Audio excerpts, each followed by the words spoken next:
রাজনৈতিক দলগুলো এখন উঠে পড়ে লেগেছে নিজেদের এজেন্ডা বাস্তবায়ন করার জন্য। তো বাঙালি এত সহজে এখন আর কাউকে বিশ্বাস করবে না বলে আমি আশা করি।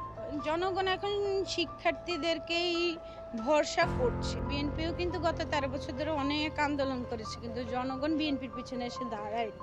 রাজনৈতিক দলগুলো এখন উঠে পড়ে লেগেছে নিজেদের এজেন্ডা বাস্তবায়ন করার জন্য।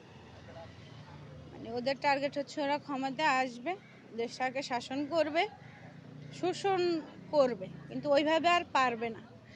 কারণ 15 বছর একটা জাতি এতটা বেড়িযুক্ত ছিল যে হুট করে বেড়ি খোলা, এদের পায়ে আবার বেড়ি পরাতে হলে আগে এদের বিশ্বাস অর্জন করতে হবে। কিন্তু বাঙালি এত সহজে এখন আর কাউকে বিশ্বাস করবে না বলে আমি আশা করি। যদি বয়কট করে ফেলেন তাহলে তো সুযোগ দেওয়া হবে না, আর যদি বয়কট না করেন, যেহেতু তাদের মানে সভাপ্রধানই নেই, তাহলে তারা কার নেতৃত্বে নির্বাচনে আসবে?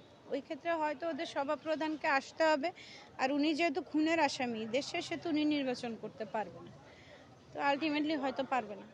তবে আমি বলবো জনগণ এখন শিক্ষার্থীদেরকেই ভরসা করছে। এর কারণ কি সেটা এই দুই দলই ভালো করে জানে, যে তারা তাদের অতীত ইতিহাসে কি কি করেছে। কারণ আমরা দেখি যে বিএনপিও কিন্তু গত 13 বছর ধরে অনেক আন্দোলন করেছে, কিন্তু জনগণ বিএনপির পিছনে এসে দাঁড়ায়নি। কেন দাঁড়ায়নি সেটা জনগণ ভালো জানে। কিন্তু আমরা ওই যে 10-12 দিন যেতে না যেতেই মানুষ আমাদের হয়ে লড়াই করেছে। যতই এখন সবাই দল দল দল দল করুক না কেন, তখন কিন্তু সবাই সাধারণ নাগরিক ছিল, আর সবাই আমাদেরকে ফ্রন্টে রেখেছে। যে ছাত্র জনতার আন্দোলন, ছাত্র দলের আন্দোলন ছিল না ওইটা, যে এখন ওরা দল করে দল দল বলে বলে গলা ভাঙবে। তা আমি বলবো যে আসলে ওনাদের জনপ্রিয়তা যদি দেখেন, এখন যদি ওনারা সিস্টেমেটিক্যালি আগান বা বিশ্বস্ততার সাথে আগান, তাহলে হয়তো আসলে মানুষ ওনাদেরকে পছন্দ করবে।